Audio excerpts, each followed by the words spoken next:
Pegue, por favor, a sua Bíblia, carta do apóstolo Paulo aos Coríntios, capítulo de número 9, verso 5.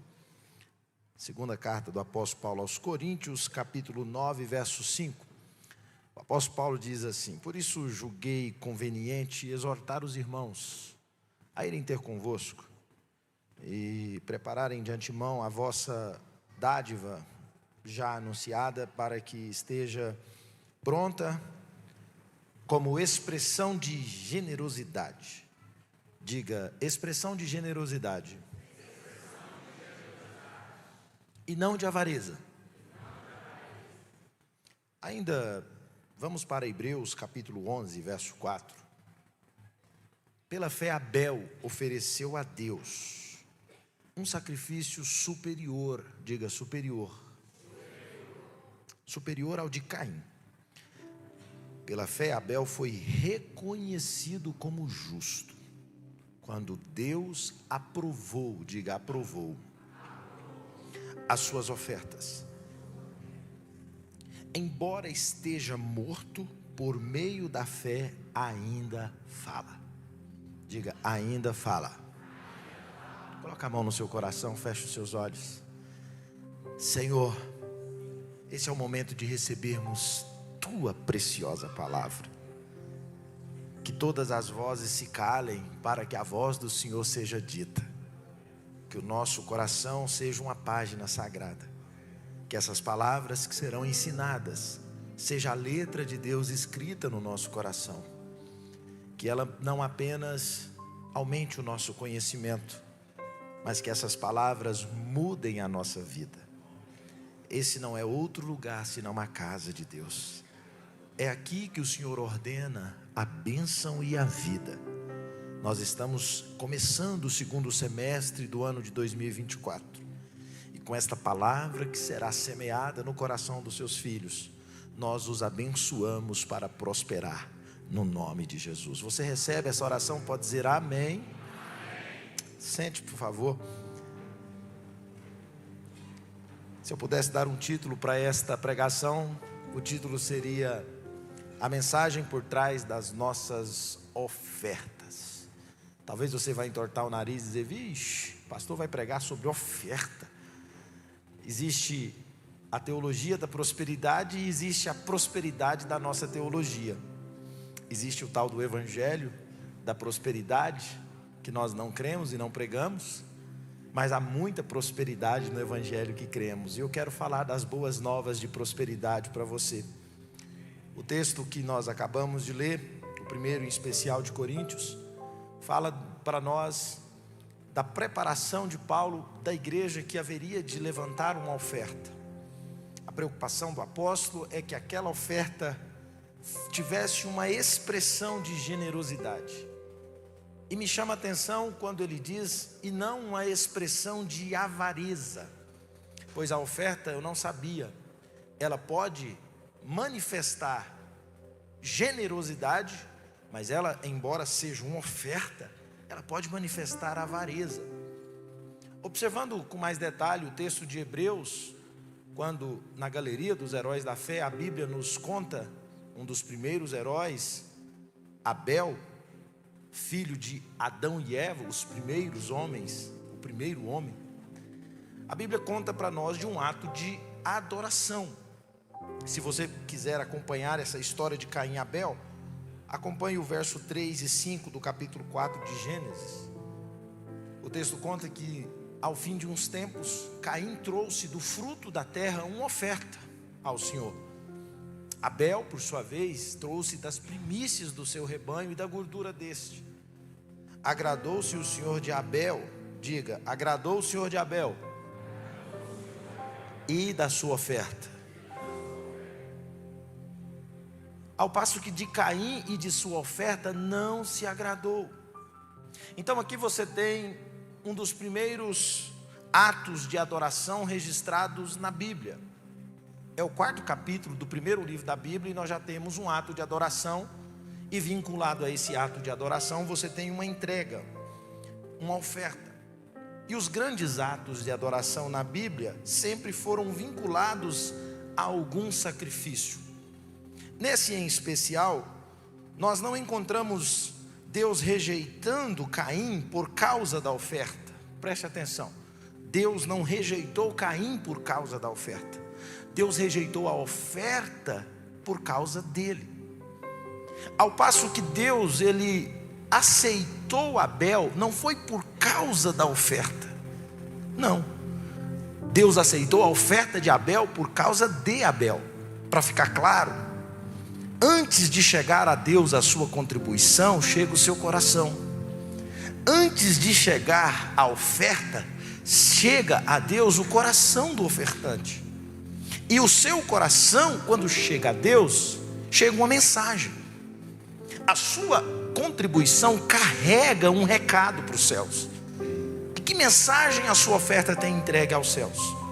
Olhando nas escrituras, eu percebo que as ofertas que damos, que entregamos, podem apresentar pelo menos 5 mensagens ao céu. A sua oferta, ela é um eco do seu coração. Ela é uma manifestação visível dos valores invisíveis que você entesoura no peito.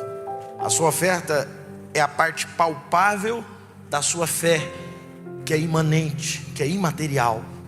Por isso que esse assunto não é diretamente sobre contribuição financeira. O assunto de hoje é um assunto sobre o coração. Pois onde tiver o vosso tesouro, aí estará o vosso coração. Existe um lugar onde Deus ordena a bênção e a vida, porque a Bíblia é um livro de princípios. Moisés disse que se em obedecer esses mandamentos o homem viverá. Você está aqui hoje, talvez está vivendo dias difíceis. Não tenha dúvidas que algum desses princípios você está quebrando. E você não quebra princípio, é o princípio que te quebra. Mas hoje eu quero, sob a direção do Espírito Santo, colocar na sua vida alguns princípios para você prosperar segundo a vontade de Deus. Eu gostaria que você abrisse o seu coração para ouvir o que o céu tem a dizer a você, pois esse assunto, ele é um dos temas mais carentes de ensino na igreja. As pessoas têm resistências, e é compreensível a resistência das pessoas quanto a ouvir e até a falar sobre a oferta, dado o número grande de escândalos em volta disso, que a gente vê nas mídias, que a gente assiste por tantos lugares. Mas aqui, Satanás, sabendo que há os maiores princípios para uma vida próspera, muita gente está enganada, muita gente está quebrando o princípio, está vivendo uma vida de derrota. Então eu quero dizer para você que hoje Deus vai descortinar verdades que vão ampliar a sua fé e vão gerar na sua vida sementes que você ainda não semeou, para colheitas que você ainda não colheu. 2024 pode não ter começado bem, mas vai terminar bem. O que Deus escreveu para a sua vida, você ainda não viveu plenamente, mas você viverá. As escolhas que você faz determinam os resultados que você viverá.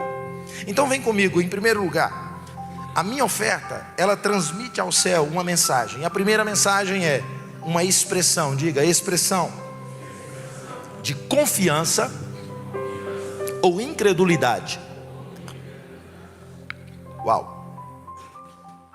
Filipenses 4,19 diz que o meu Deus, segundo as suas riquezas, vai suprir em glória em Cristo cada uma das nossas necessidades. Mas é por meio da minha oferta que os céus ficam sabendo se eu acredito nessa promessa. Porque se eu acredito que o meu Deus vai suprir, eu estou dizendo que eu dependo de Deus. O dia que Abraão foi atrás de 5 reis, e lá estava Ló, cativo desses reis, ele foi buscar o que era dele e os seus parentes. Ele não era homem de guerra, mas ele foi para uma guerra, e ele foi porque Deus o enviou com ele. Quando ele volta da guerra, ele vence a batalha e ele traz muitos bens, muitos despojos, e ele chama Melquisedeque, sacerdote de Salém, e devolve o dízimo, pois o dízimo é um princípio de tributo ao rei. A ideia de dízimo é depender de alguém. Quando Abraão devolve esse dízimo, ele estava dizendo no mundo espiritual: essa guerra eu não poderia vencê-la sozinho, eu precisava de alguém comigo, e como Deus esteve comigo, eu devolvo a Deus a parte que é dele. Então a fé se manifesta na minha oferta. Por outro lado, Jesus diz em Mateus 6,31 que a gente pode viver de modo inquieto. Você conhece pessoas inquietas, ansiosas, apreensivas, pessoas que começam tantas coisas e não terminam quase nada? Jesus falou dessas pessoas que vivem dizendo e se perguntando do amanhã, do que comerão, o que vestirão, o que beberão. E Jesus diz que são os gentios, aqueles que não amam a Deus, que não conhecem a Deus, são esses que se desesperam, que se escabelam por essas coisas.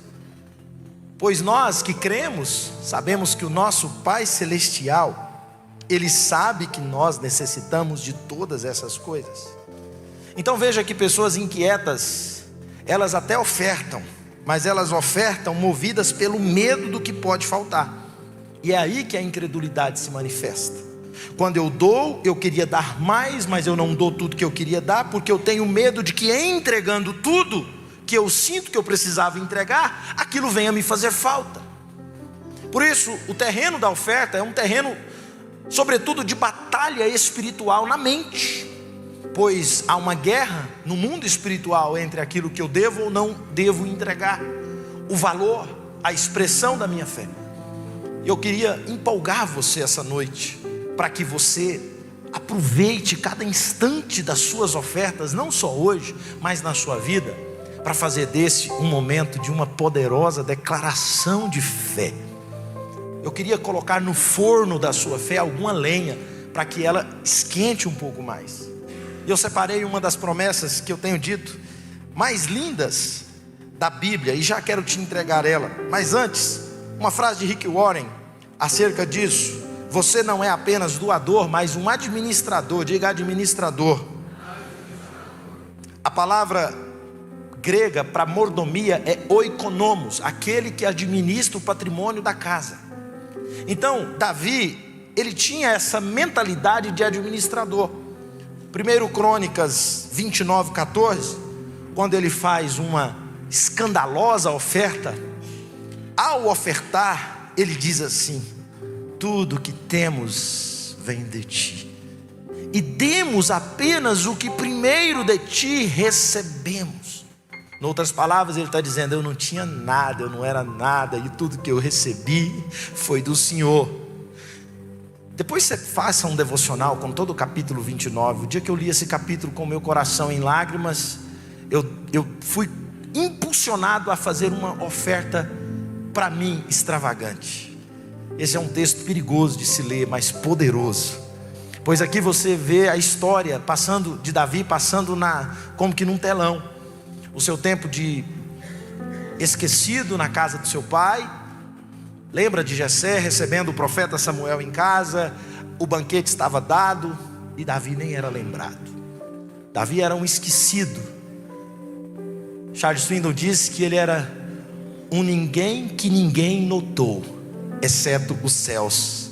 Na orfandade de Davi, ele se repousava na paternidade do pai. É por isso que, embora lhe faltasse pai, a Bíblia sequer fala o nome da sua mãe e não conta relacionamento que ele teve, mas o fato é que Davi não esbanja uma vida de rebeldia, de um filho órfão de um pai vivo, nada disso.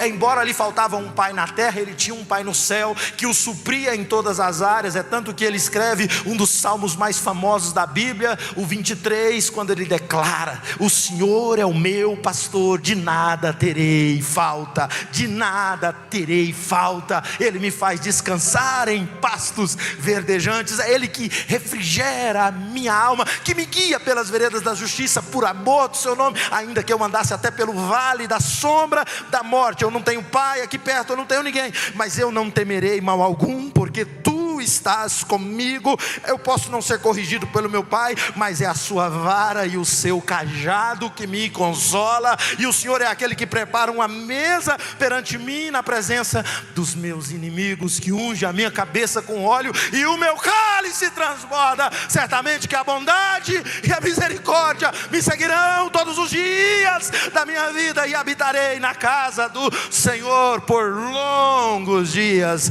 Aleluia. Alguém tem esse Deus como pastor na sua vida e confia que Ele é o seu provedor.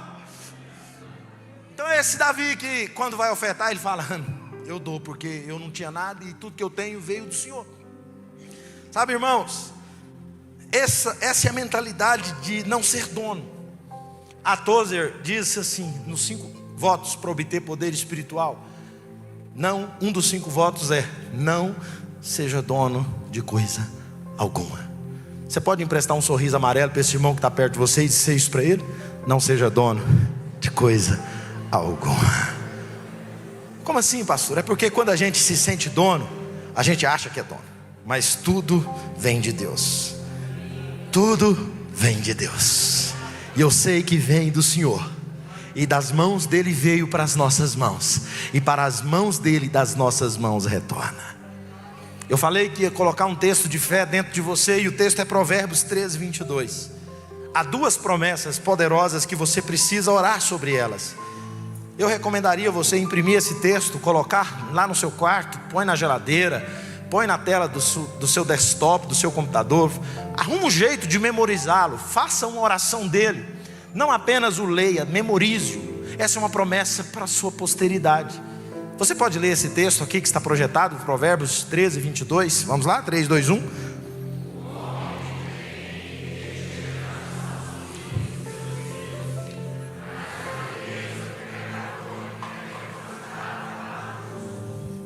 Esse texto guarda 2 promessas. A primeira é a da sustentabilidade patrimonial, o que os advogados de planejamento familiar falam de longevidade.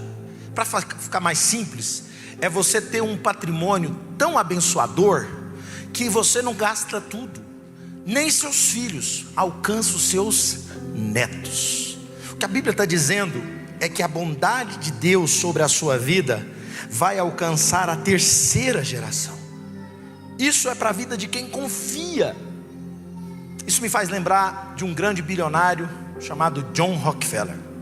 John Rockefeller foi um dos homens mais ricos dos Estados Unidos. Ele fundou em 1870 a Standard Oil Company, a maior indústria de petróleo dos Estados Unidos. Um homem que veio da pobreza, membro da primeira igreja batista de Ohio, nos Estados Unidos. Um dia ele disse: eu jamais teria dado o dízimo do meu primeiro $1 milhão se eu não tivesse devolvido o dízimo dos meus primeiros $1.000. Esse homem construiu hospitais, orfanatos, creches, igrejas, financiou as maiores pesquisas científicas da medicina que salvou a humanidade de terríveis tragédias. Esse homem era um grande filantropo. Morreu em 1937, com 97 anos de idade, em ditosa velhice, e um patrimônio que até hoje a família não deu conta de gastar. Pelo contrário, a sua família guardou o seu legado de fé. A soma dos seus filhos, netos, bisnetos e tataranetos já chega da sua árvore genealógica a 71 pessoas, todos pais de grandes iniciativas e de grandes projetos, servos tementes do Senhor.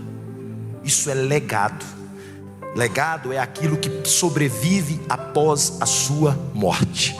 Eu quero declarar que o que você está construindo vai alcançar as próximas gerações. Legado não é apenas aquilo que você deixa para os filhos, é aquilo que você deixa nos filhos.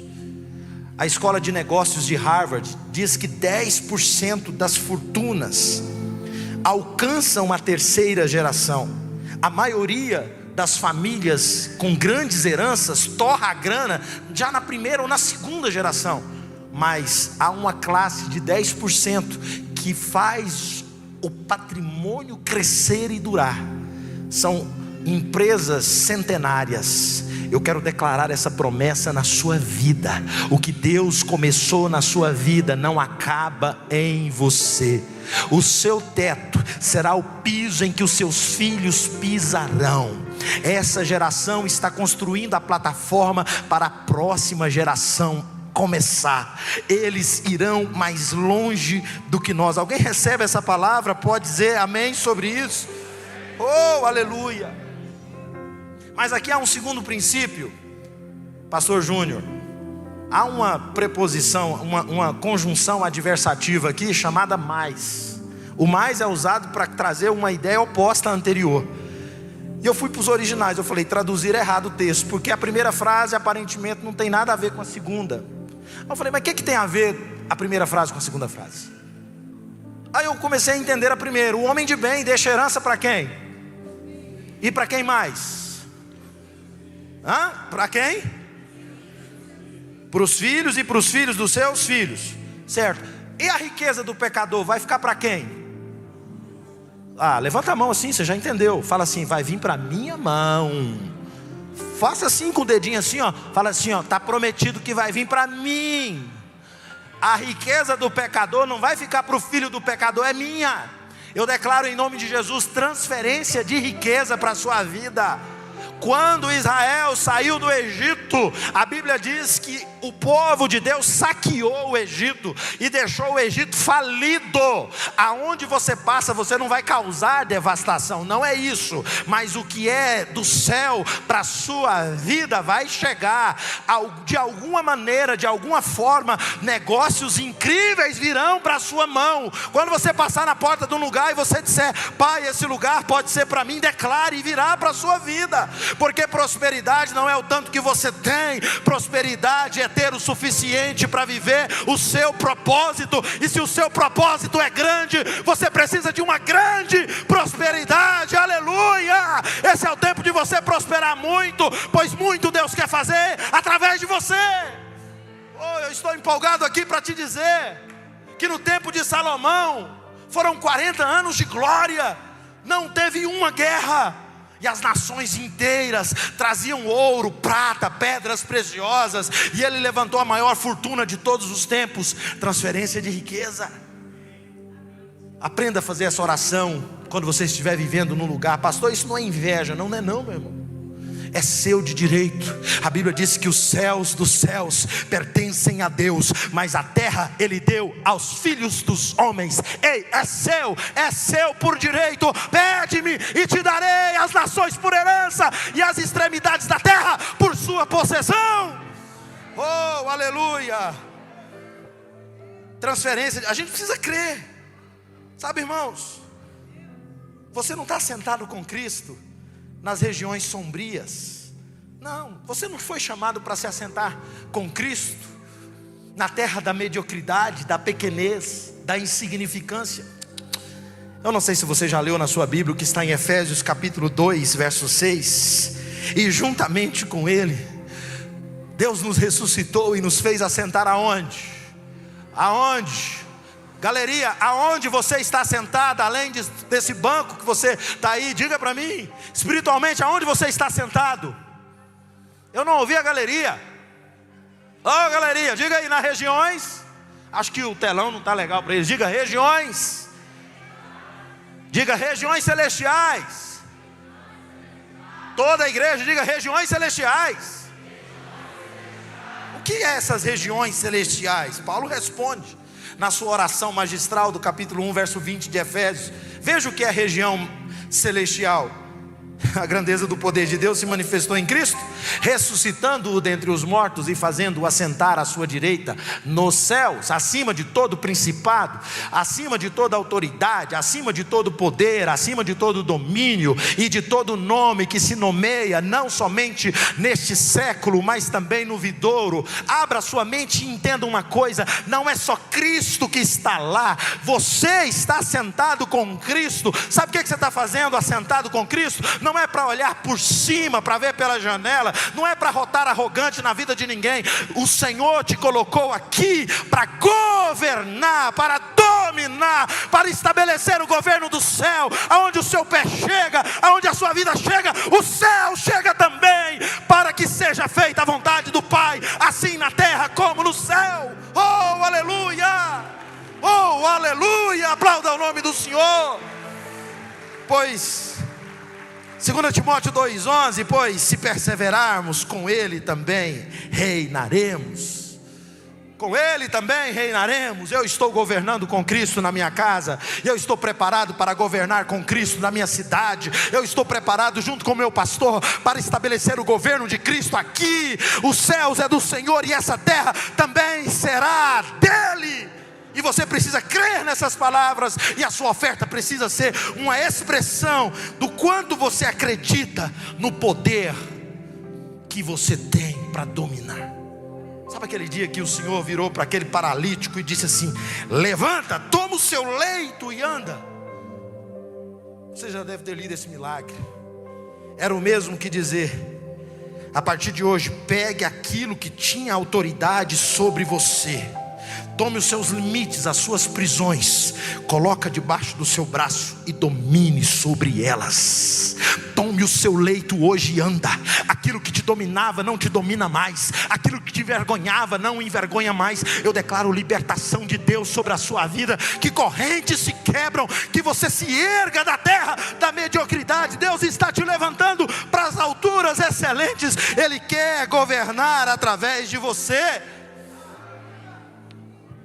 Foi isso que Moisés orou no Salmo 90, quando ele, no contexto de família, verso 16, que as suas realizações se manifestem aos seus servos, e as suas maravilhas, a sua obra maravilhosa. Essa oração é tão bonita, que a graça do Senhor nosso Deus pouse sobre nós. Ele ora dizendo: faze prosperar a obra de nossas mãos. Você quer fazer essa oração comigo? Você tem coragem de pedir isso aos céus? Você pode falar isso agora. Diga: Senhor, faça prosperar a obra das minhas mãos. Diga: Senhor, confirma a obra das minhas mãos. Esse é um coração que acredita. Confirmar a obra das nossas mãos significa não chegar até o fim da vida e não ter nada para a próxima geração, não. Confirmar a obra das nossas mãos é começar algo que os meus filhos vão dar continuidade. Confirmar as obras de nossas mãos é a associação da força humana com a força de Deus. Como é temível um homem cujas obras são confirmadas por Deus. Como é grandioso um homem e uma mulher cuja vida e os seus passos são confirmados pelo céu. E eu declaro que Deus está assinando. Onde você está pondo a sua assinatura, você e Deus são maioria, e as coisas excelentes acontecerão. Aleluia. Sabe, irmão, sucesso não é durar 10, 20, 30 anos. Sucesso é sucessão. Eu tenho uma palavra geracional para a sua vida. Eu estou autorizado por Deus para dizer para você que nesse tempo a sua casa alcançará o favor de Deus. A sua oferta é uma manifestação de dependência de Deus. Seus filhos precisam ver os seus sacrifícios e se empolgarem com eles. Aleluia. Quando a Bíblia diz que os filhos são flechas na mão do valente, eu me empolgo, porque flecha não nasce pronta. A flecha precisa ser afiada, arrancada de uma galha, de um galho, preparada, treinada. Assim são os nossos filhos. E o que Moisés está orando é dizendo: Senhor, nós queremos que as nossas gerações, os filhos dos seus filhos, vejam as suas maravilhas, e que eles continuem e perpetuem as obras das nossas mãos. Aleluia. Segunda mensagem que a sua oferta entrega para o céu. Diga comigo: expressão de amor ou de indiferença. 1 João 3,17. Aquele que tem recursos nesse mundo e vê o seu irmão padecendo necessidades e fecha o coração, como é que pode permanecer nele o amor de Deus? A Tozer, ele diz assim: você pode até dar sem amar. Mídia, põe essa frase: mas você não pode amar sem dar. Não tem jeito.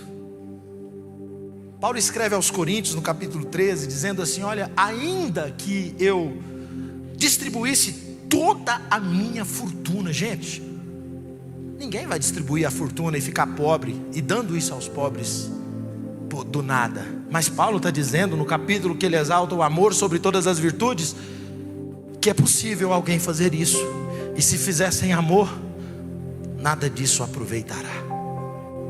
Deixa eu te fazer uma pergunta: qual é a medida do seu amor pela causa de Deus? O seu amor é medido pela sua entrega. Essa cruz diz que Deus tanto amou, que deu tudo que Ele tinha. Deus tanto amou, que deu o melhor que Ele tinha. Pois Ele, sendo Deus, não teve por usurpação ser igual a Deus. Antes esvaziou-se de si mesmo e assumiu a forma de servo. Ah, meu irmão, você e eu precisamos aprender sobre amor, porque quem ama dá, e dá de maneira extravagante. C.S. Lewis, autor das Crônicas de Nárnia, ele diz que a única coisa que nós podemos levar conosco ao passar dessa vida para a próxima é aquilo que damos. Você não leva para a eternidade o que você deixou no seu nome, você leva para a eternidade o que você doou, o que você entregou. Por isso que Jesus diz: parem de juntar tesouros na terra, onde os ladrões roubam, onde as traças corroem, onde a ferrugem mina. Não, ajunta tesouro no céu. Lá ladrão não rouba, o seu tesouro em Deus é indestrutível. Aleluia. Eu quero motivar você hoje a ter uma semente de amor, porque a vida é uma colheita das nossas sementes. Você recebe de volta aquilo que você entregou, aquilo que você semeou. Nós colhemos o que plantamos. O tempo mostra o que você está plantando na sua vida, porque eu não estou falando só de oferta. É possível que você já entendeu que eu estou falando da sua vida, pois não é só o seu dinheiro que você entrega, é o seu tempo, é o seu talento, é o seu coração. Por isso, se você semeia vento, você colhe tempestades. Mas aqui eu aprendo que quando você investe com amor, você colhe amor. Sabe, irmãos, quando Paulo diz assim: olha, e não vos conformeis com este século, em Romanos capítulo 12, Paulo está dizendo, a palavra século, do grego aion, significa era, é a mesma palavra usada para dizer o Deus deste século. A Bíblia está dizendo que existe um conflito cósmico entre o mundo espiritual, no mundo espiritual, entre luz e trevas. E quando eu chego num ambiente e eu fico inconformado com aquele ambiente, eu estou me recusando a ser formatado pelo que eu estou vendo. Eu não permito me ser afetado pelo costume do local, pelas crenças do local. Eu me recuso a ser o que os outros são, e eu me torno um influenciador no lugar de ser influenciado. E naquele lugar eu começo a viver os valores e manifestar o poder da era vindoura. A era que está por vir já começou. Quando eu chego num ambiente, o céu chega comigo e eu mudo esse ambiente. Deus não te chamou para ser produto do meio, mas para dar fruto no meio onde você está. É lá que os valores dos céus vão se manifestar. É lá que o amor extravagante de Deus vai se manifestar. É onde a mentira vai dar lugar à verdade, é onde a palavra vai permanecer. Você é um ponto de luz do céu, manifestando os valores da era que está por vir, na era presente, o poder da eternidade, hoje e agora. Alguém recebe isso? Oh, aleluia! Você está entendendo que você carrega o céu dentro de você? Essa vai ser uma semana poderosa para a sua vida. Essa vai ser uma semana extraordinária. Eu creio e declaro em nome de Jesus. Você vai ser uma manifestação viva do amor de Deus na vida de uma criança, de um jovem, de um homem, de uma mulher, de um perdido, de um desviado. Você tem Deus na sua vida, e a sua entrega manifesta o seu amor. Aleluia! Terceiro, vamos embora, diga comigo: gratidão ou ingratidão. Pergunta para o seu irmão, você não falou nada para ele ainda. Sua oferta manifesta o quê? Que você é grato ou que você é ingrato? O Davi falou assim, o salmista, Salmo 116, verso 12: que darei?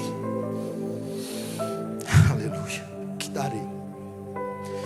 Tem hora na vida da gente que a gente lembra das coisas que Deus fez e não tem outra pergunta a fazer a não ser essa: que darei? Que darei? Um dia nós estávamos aqui nessa igreja, acho que era por aqui, né, pastor Romeu? Aonde que é? É daqui para cá.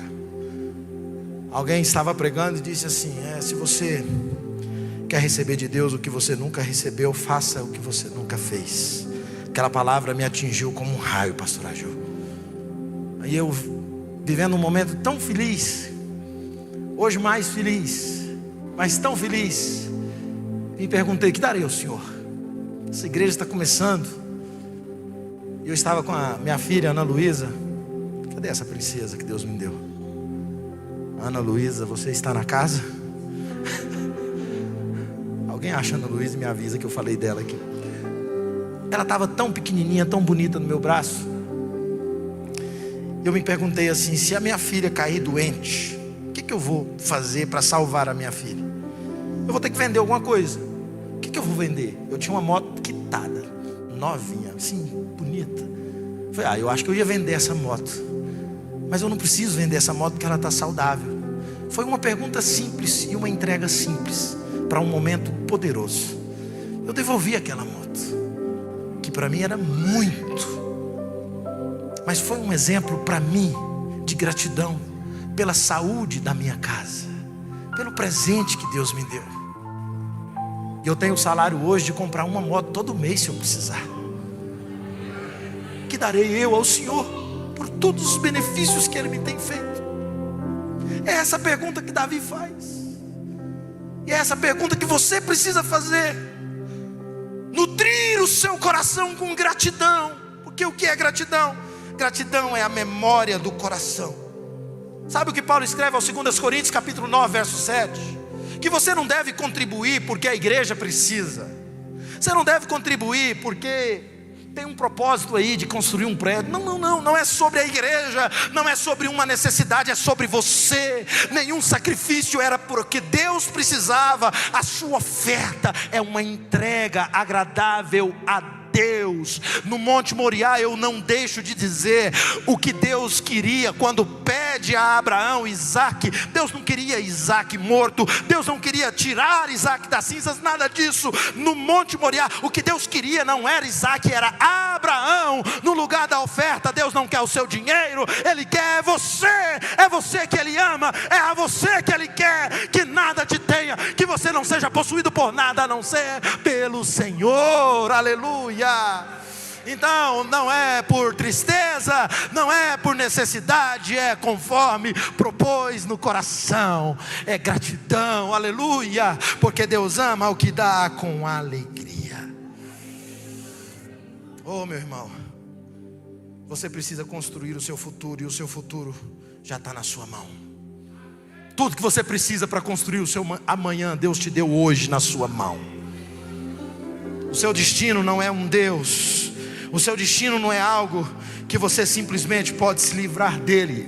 É óbvio que existe um plano. Deus traçou um plano perfeito para você, e você pode se alinhar ao plano de Deus ou fugir do plano de Deus. Aqueles que fogem do plano de Deus vão parar no ventre de um peixe, como foi Jonas. Mas aqueles que correm na direção do plano de Deus vivem propósito, vivem bênçãos extraordinárias.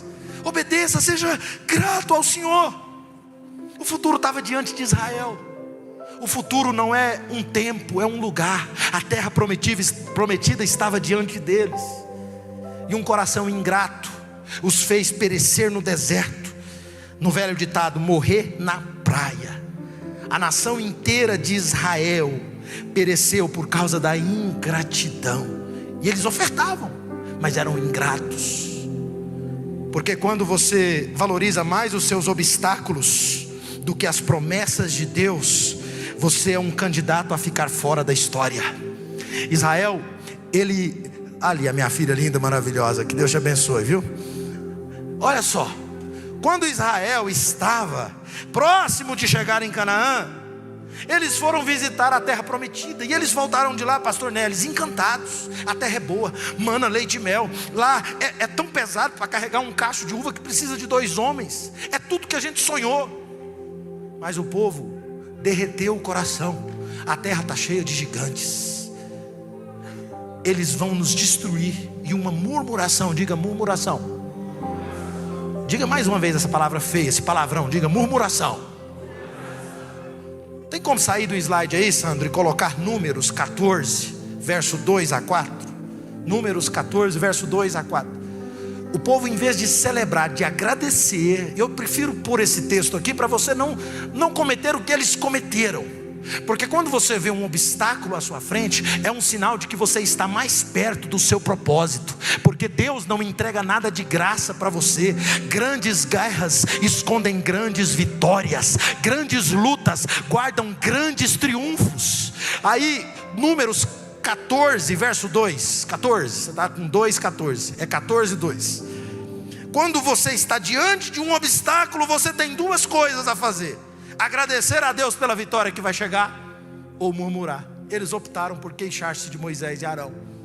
E toda a comunidade, só chegaram 12. Olha o tanto que a maldição da murmuração, ela é inflamatória, ela é contagiosa, ela é pegajosa. Você está perto de alguém que está reclamando, daqui a pouco você vai reclamar. Você está perto de alguém negativo, daqui a pouco você vai ficar negativo. Só vieram 12 homens de Canaã, e eles inflamaram a comunidade.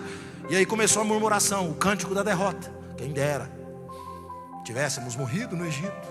Gente, conversa é essa? Deus arrancou aquele povo do Egito com mão forte. Foram 10 milagres, dizimando todas as pragas do Egito. Cada Deus foi caindo um por outro. E aí Deus rasga o mar vermelho. Esse povo atravessa. E agora, diante de um probleminha desse tamanhozinho, que nem estava diante deles, murmuram: quem dera morrêssemos lá. Ou quem dera morrêssemos nesse deserto. Pelo amor de Deus, gente, eles estavam no deserto, mas o deserto não estava neles, porque eles não tinham o sol escaldante, pois a nuvem os protegia. Eles bebiam água. A Bíblia diz que até a sola do sapato deles não desgastava. Eles nem precisavam plantar, caía comida do céu. Eram ingratos, ingratos. Veja o que diz o verso 3, por favor. Como eles disseram: por que o Senhor está nos trazendo para essa terra? Só para nos deixar morrer à espada. Sabe, irmão, quando você coloca diante da sua cara o seu problema, você se torna tão murmurador, tão ingrato, que você esquece tudo que Deus fez por você. E aí você reclama: por que eu estou vivendo isso hoje? Quem me dera. Por que o Senhor está fazendo isso? Agora as nossas mulheres, os nossos filhos vão ser tomados como despojos de guerra. E aí começa: não é melhor a gente voltar para o Egito? Verso 4. E disseram uns aos outros: vamos levantar um líder, um capitão, e vamos voltar para trás. Porque toda murmuração precede a rebeldia. Eu estou falando de gratidão. Verso 5. Moisés e Arão caíram com o rosto em terra. Porque se tem uma coisa que fere o líder, é a ingratidão. A ingratidão dói mais do que uma mordida de bode. A ingratidão é ferrenha, é cruel. Eles não tiveram palavras, eles caíram diante da congregação. Não tinha nada a fazer. Uma rebelião se instaurou. Mas um homem grato se levanta. Verso 6. Josué, filho de Num, e Caleb, filho de Jefoné, os quais estavam entre os que haviam espiado a terra, rasgaram as suas vestes e disseram a toda a comunidade dos israelitas: a terra que percorremos para espiar é excelente. Verso 8. E se o Senhor se agradar de nós, Ele nos fará entrar nessa terra onde flui leite e mel, e Ele a dará a nós. Aleluia, aleluia. Você quer aplaudir? Aplauda bonito. Tem coisas que você não pode conseguir, Deus pode por você. Seja grato.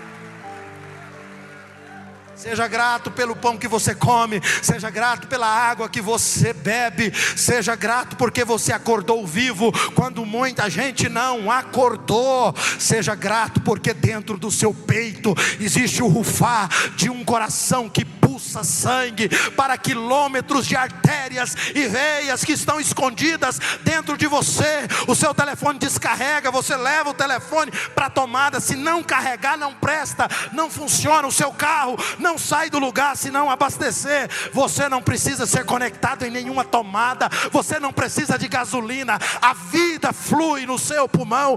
Encha o ar com o peito com ar, enche o pulmão, vai agora, faça isso. Veja a vida fluindo em você. Você é perfeito, você foi criado de modo assombroso e inescrutável. Agradeça a Deus pela sua vida. Você tem pernas que te movem, você tem a sua mão, você tem um cérebro que é maior do que a soma de todos os HDs na terra. Você é surpreendente, você é filho de Deus. Alegre-se, celebre, comemore, agradeça.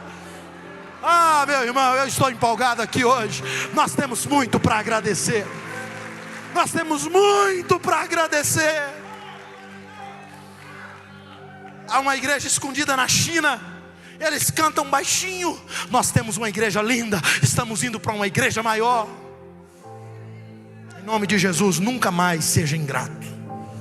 Quando a murmuração vier bater a sua porta por um problema, decida agradecer. Decida olhar adiante do problema e comemore as coisas boas que você já tem.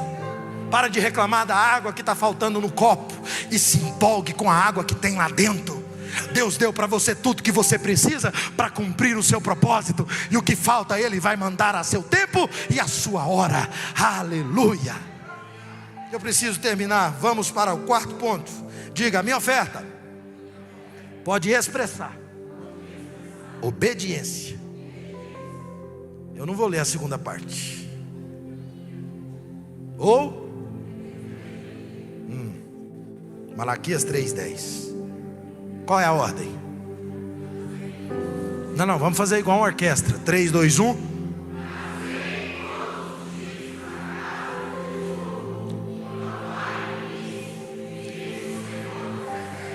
Olha só. É o corte seco como Tramontina agora. Corta e elimina, né? Sua oferta, seu dízimo diante de Deus é uma demonstração de fidelidade ou de infidelidade? Não dá nem para perguntar para quem está do lado dessa vez.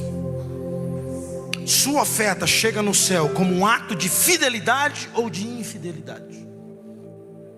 O texto é trazer o dízimo todo.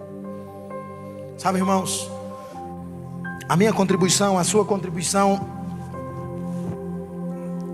o que importa não é o que é entregue, mas sim o que sobra para mim. Você é fiel para entregar 10? Ou você acha que você precisa dos 10 para ser abençoado por Deus?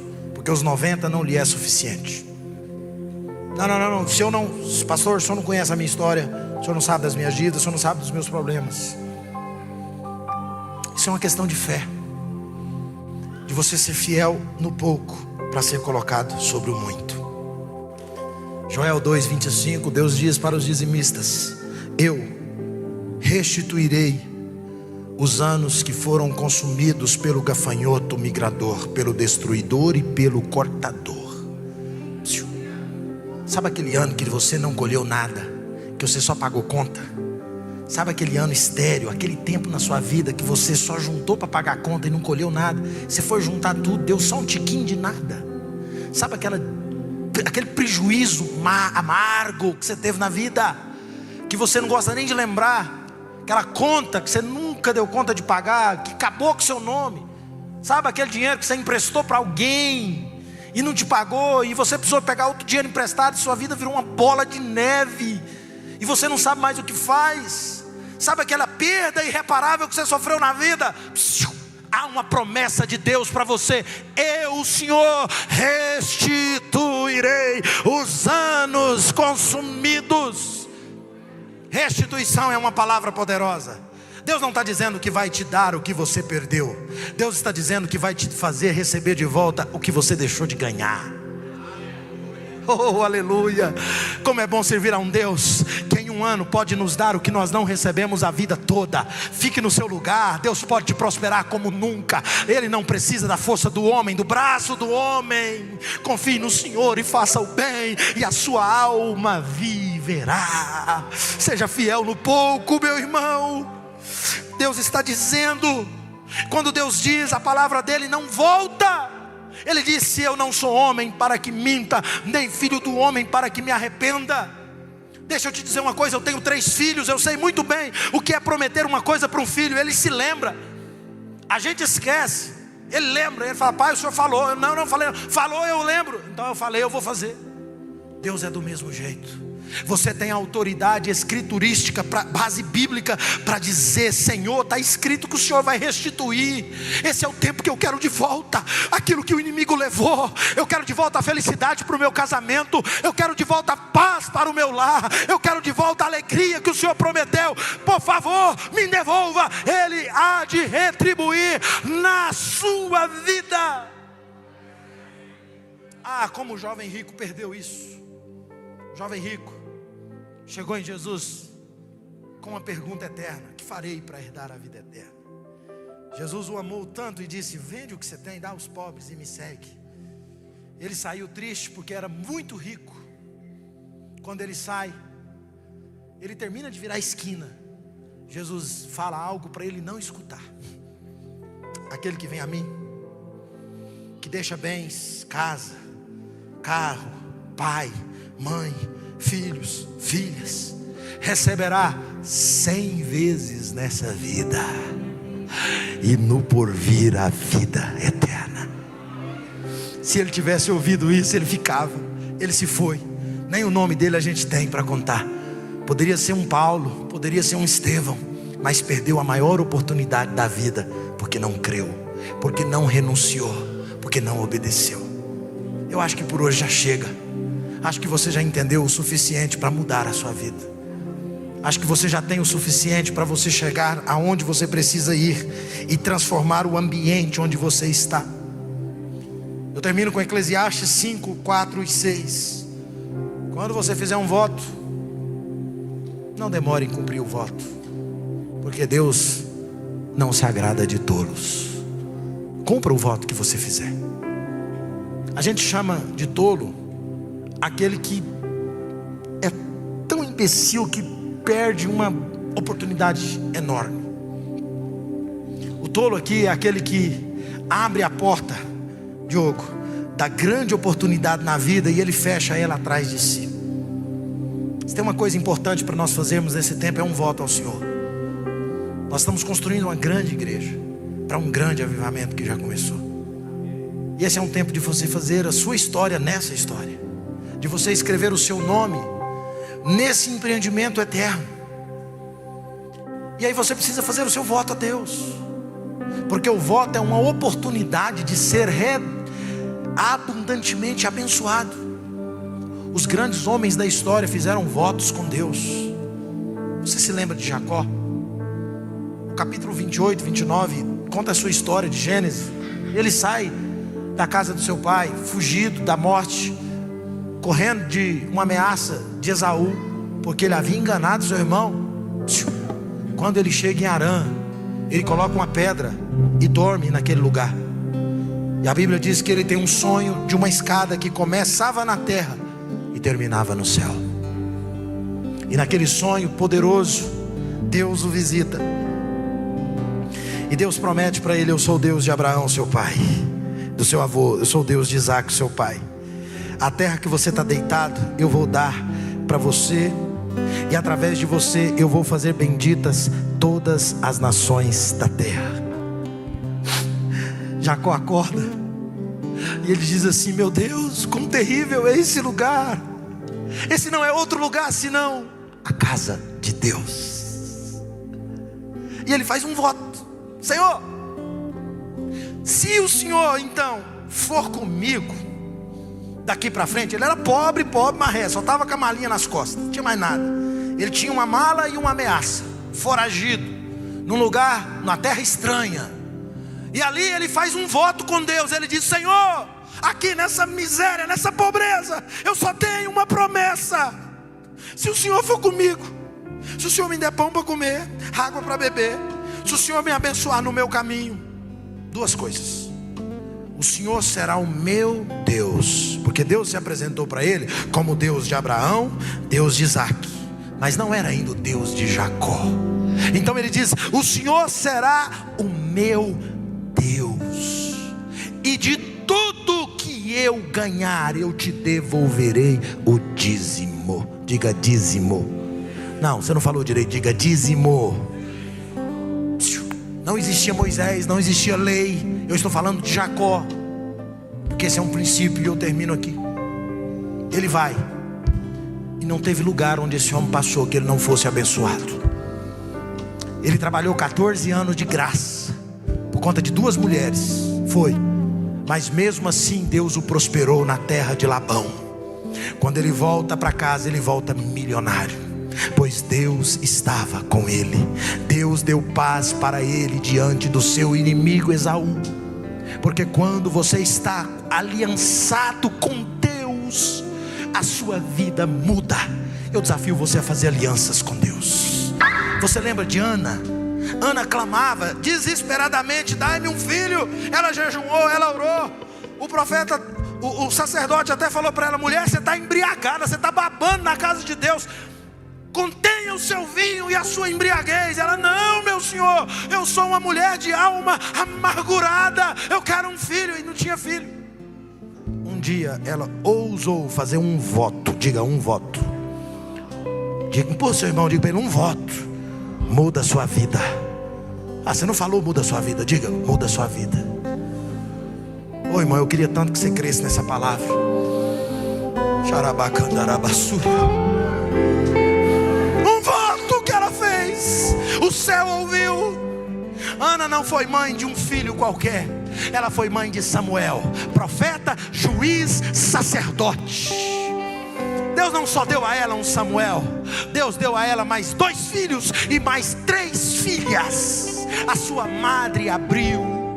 Eu declaro em nome de Jesus sobre a sua casa: cumpra os seus votos e a bênção de Deus virá sobre a sua descendência e sobre a sua casa. Fique em pé no nome de Jesus.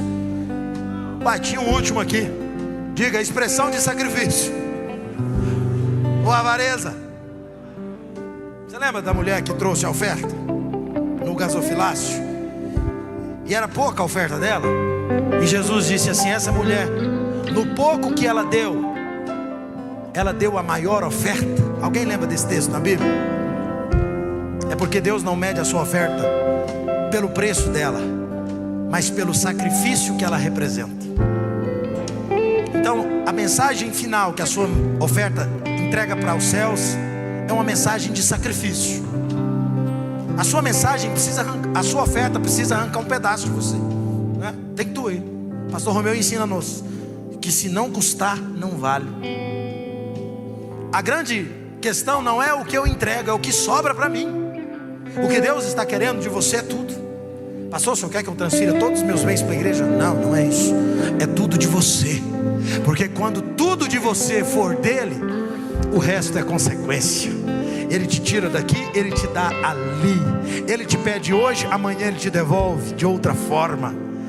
Não é uma questão de oferta, é uma questão de coração.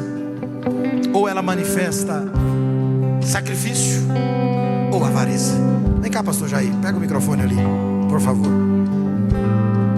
Ray Alcon orava dizendo assim: Deus, prospera-me, não para aumentar o meu padrão de vida, mas para aumentar o meu padrão de doação. Deus vai prosperar você para prosperar a obra dele.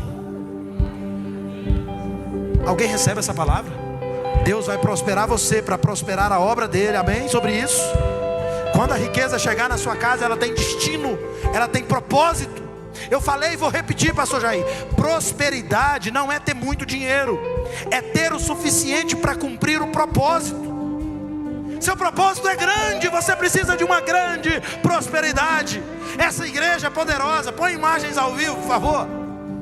Por favor, imagens da nossa igreja. Você acha que essa igreja, aqui onde estamos, tinha caixa, condições para construir isso aqui? Não, mas Deus deu ao nosso pai um sonho, e após o sonho Deus deu recursos, porque os grandes recursos estão onde estão os grandes projetos e os grandes sonhos. Vocês estão diante de um homem, e eu fiz questão que ele viesse aqui. Pastor Jair é o nosso pastor de homens. Pastor Jair, conta para nós uma experiência. Fala rapidamente de onde você veio. Vocês estão diante de um homem de sacrifícios, um homem generoso, e vocês vão viver e ver agora com seus olhos e com seus ouvidos um testemunho de alguém que está experimentando o que ele jamais imaginou viver. Amém. Como é que foi, pastor? Irmãos, eu acho que alguns já sabem. Eu era do interior de uma cidade chamada Jussara, e nessa cidade, o meu segundo emprego, eu trabalhava de gari, junto com a minha mãe, e naquela cidade, servindo ao Senhor, desde aquela época, de criança, de jovem, a gente já temia o Senhor, e já éramos fiéis nos dízimos e nas nossas ofertas, e o Senhor nos prosperou. E quando viemos para Goiânia, congregando na igreja, junto com o pastor Romeu, também lá o Senhor nos abençoou. Mas aqui na Igreja Esperança, eu fiz os votos que o pastor Fábio está falando, e fiz votos e mais votos com o Senhor, e tenho cumprido todos. Pastor Romeu, a gente chama ele, convida ele para fazer parte conosco dos nossos desafios, e Deus tem nos abençoado de maneira poderosa. Eu não posso nem falar para vocês que falam, mas não é possível. Mas é possível. Como diz o pastor Murilo, do nada as coisas acontecem para nós, porque Deus está conosco. O nosso pastor é um homem de desafio. Faça os seus votos, faça os seus desafios e convida ele para orar por você. Traga ele para perto de você. Eu estava agora na cidade de Montes Claros e chamei ele, pastor, eu tenho um desafio para receber uma quantia na cidade de Montes Claros. Eu vou fazer um voto com o senhor e eu quero que o senhor me ajude em oração. Eu saí de lá, deixei a minha nota fiscal na tesouraria. Amanhã eles vão me pagar. Irmãos, é desafio com o Senhor. Eu não quero falar valores, porque são valores que vocês nem imaginam. É muito alto. Fiz outro voto na manhã desse dia, depois da ministração do pastor Fábio. No sul está acontecendo um desastre, e do nada o exército achou a minha empresa e fizeram pedidos enormes para a minha empresa, irmãos. Isso o que acontece? É por Deus. É Deus na vida você pode da aplaudir gente. o nome do Senhor. Faça votos com o Senhor, e Ele vai cumprir na sua vida, em nome de Jesus. Mídia, coloca na tela 2 Crônicas 7, verso 4. Deus me autorizou para pôr esse texto para você. Salomão. As 2 vezes que Deus apareceu para Salomão foi quando ele fez um grande sacrifício. As 2 vezes que Deus apareceu para Salomão foi quando ele fez um grande sacrifício. Sacrifício atrai a presença de Deus. Você precisa fazer sacrifício. 2 Crônicas 7, verso 4. A oferta de Salomão na casa de Deus. Salomão, quando estava inaugurando a casa de Deus, o rei e todo Israel ofereceu sacrifícios ao Senhor. Verso 5. Salomão ofereceu 22 mil bois. Diga, 22 mil bois. 22 mil. Irmão, 22 mil bois são 12 vezes mais todo o patrimônio de Jó. E 120 mil ovelhas. Uau! É mais do que Jacó ofereceu para Esaú. E a glória de Deus veio sobre ele, e eles dedicaram o templo ao Senhor. É por isso que no verso 12 Deus aparece para ele, porque quando você faz voto com Deus, Deus faz questão de fazer voto com você. O verso 12, por favor. Então o Senhor apareceu a ele e disse: eu ouvi a sua oração e eu escolhi esse lugar para mim como templo para sacrifícios. Essa é uma palavra para hoje. Oi, você precisa entender isso. Esse é um tempo que Deus escolheu, e esse é um templo para sacrifícios. Verso 13, o que Deus disse para ele? Se eu fechar um dia o céu para que não chova, ou se um dia eu mandar gafanhotos que devore o país, sobre o meu povo eu enviar uma praga, aconteça o que for. Verso 14, mas se o meu povo, que se chama pelo meu nome, se humilhar e orar e buscar a minha face e se afastar dos seus maus caminhos, a oração que se fizer nesse lugar dos céus, eu ouvirei, perdoarei o seu pecado e curarei a sua terra. Esse é o momento de fazermos sacrifícios. Tem alguém corajoso aí que quer fazer um voto com Deus? Você não precisa falar do seu voto, você só precisa sair do seu lugar e vir aqui à frente agora. Eu vou orar pelo seu voto agora. Se tem um corajoso para fazer um voto do jeito que você quiser, a sua aliança que você quiser, isso, pode vir aqui à frente agora. Venha rápido, eu quero orar por esse momento. Deixa o som um pouquinho mais baixo, mas pode fazer o som. Esse é um momento de batalha espiritual. Esse é um momento de chaves que serão viradas. Esse é um momento de parcerias com Deus. Me impressiona que os primeiros que vieram aqui são empresários dessa igreja. Vocês não têm noção do que Deus vai fazer na vida de vocês. Vocês vão prosperar, vocês vão expandir para a direita, para a esquerda, para cima e para baixo. Os próximos anos que estão diante de vocês serão poderosos. Por favor, sai do seu lugar. Se você quer fazer uma aliança com Deus, eu preciso ser objetivo aqui, claro como cristal. Esse é o momento de você fazer uma aliança com Deus, um desafio com Deus. Talvez você está vivendo um dia difícil, um tempo amargo, pastor Jair. O senhor vai orar e você precisa de um milagre. Talvez você está na terra da esterilidade. O melhor momento de fazer uma aliança com Deus é quando você não tem nada, que você não sabe o que vai aparecer. Então você promete tudo e seja fiel para cumprir depois. Eu desafio você que está vindo a aumentar o volume da sua fé e a começar a enxergar o que o futuro espera para você. Os passos do seu futuro são escritos pelos seus sacrifícios. Pastor Jair, começa a orar e nós queremos declarar sobre esses votos secretos, promessas feitas. Em nome de Jesus. Meu Deus, esse é um tempo. Escreve no céu agora esses joelhos aqui, Senhor. Esses joelhos que estão dobrados diante da sua presença. Pai Santo, fazendo um voto diante do Senhor. Que o Senhor é capaz de fazer pela sua e declara provisão.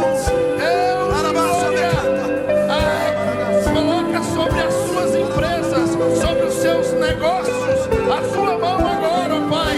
E aquilo que eles estão fazendo com o Senhor, sabemos, ó Pai, que eles irão cumprir. E o Senhor muito mais, segundo a sua palavra. Deus, o Senhor ouvirá do céu e vai abrir as portas sobre cada uma dessas vidas que aqui estão, colocando as suas empresas, os seus negócios, as suas vidas diante da tua presença. Assim nós te pedimos, ó Pai, os abençoa, abençoa a sua família, abençoa seus negócios, em nome do Pai, do Filho e do Espírito Santo. Amém. Olhe para mim, vocês que estão aqui à frente, por favor. O futuro de vocês está nas mãos de vocês. Vocês estão abençoados para prosperar. Vocês não tomarão emprestado de ninguém, mas emprestarão a muitos. Deus coloca na mão de vocês o poder para construir riquezas. A riqueza de vocês abençoará nações. Deus está expandindo a mente de vocês. Deus está construindo alianças novas. Deus está expandindo a tenda de vocês e os negócios de vocês. Coloque muito amor e muito poder no que vocês fizerem. Que Cristo governe em cada empreendimento que vocês começarem. Vocês são do céu, não são da terra. Vocês são embaixadores de Deus aqui. Façam com excelência e com louvor. E lembrem-se dos seus votos. O Senhor te ouça no dia da angústia. Que o nome do Deus de Jacó te proteja. Que Ele te envie socorro socorro desde Sião e se lembre dos seus holocaustos. Seja bem-vindo a um tempo extraordinário. Erga suas asas e voe para as alturas mais excelentes do que Deus preparou para vocês. O máximo que vocês puderem sonhar, redobre esse sonho, pois o Deus de vocês é o Deus das coisas mais excelentes. Vocês empregarão 100, 200, 500, 1000. Vocês terão PIB de cidades. Vocês serão prósperos. Seus filhos serão juízes, promotores, empresários. Vocês serão guardiões das coisas mais excelentes. Serão conselheiros nas cidades. Os príncipes se aconselharão com vocês. A bênção dos céus está sobre a sua vida. Que Deus te abençoe em nome de Jesus. Abrace 3 ou 4 milionários que estão perto de você. Diga a eles: seja bem-vindo ao tempo extraordinário.